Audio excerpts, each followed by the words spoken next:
On How It's Made, we usually stick to the show's title and show you how products are manufactured.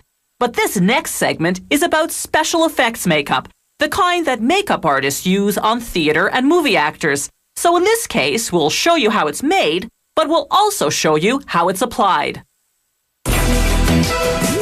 Watch as this special effects makeup artist works his magic to transform this 28-year-old woman into a senior citizen.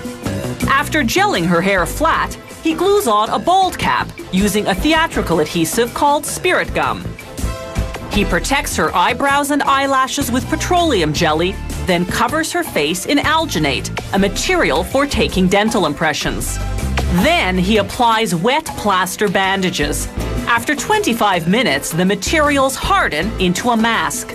Now he lines it with plaster. In a half hour, the plaster hardens into a perfect replica of the woman's face. Like putting non-stick spray on a baking pan, he coats the model in a release agent. Then, using professional-grade plasticine, he begins to sculpt an elderly face. He smooths out the wrinkles with strong rubbing alcohol so they'll look realistic. He uses a bumpy rubber pad to give the skin an aged orange peel texture. The finished sculpture sits in water for 2 to 3 hours. This activates the release agent, detaching the plasticine from the plaster underneath. Now the artist carefully cuts the sculpture into sections. The number of pieces varies with the size and complexity of the mask. Now he can finally start producing the mold he'll use to cast the old lady face mask. First, he takes a thin plaster impression of each piece. Then he coats the impression in plaster to make the positive half of the mold. Once it hardens, he applies the plasticine piece to space the depth of the mold cavity. Then he coats that in plaster to create the negative half of the mold. When that hardens, he applies release agent to both mold cavities, pours in hot gelatin, then closes the mold. In a half hour, the gelatin hardens into a flexible replica of that particular piece of the plasticine sculpture. He then implants synthetic hairs to create eyebrows. Now, using surgical glue, he begins to apply the pieces, called prosthetics. He starts with the largest face piece first. It includes the nose, cheeks, neck, and upper lip.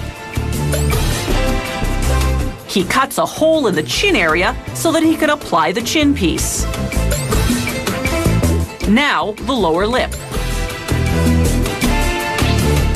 He cuts off the excess, then glues the edges of the chin piece to the large face piece.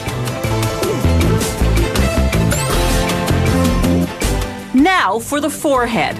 Again, he applies glue along the edges to connect it to the rest.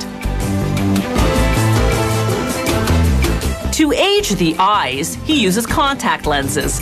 They create a ring around the iris, a typical feature of elderly eyes.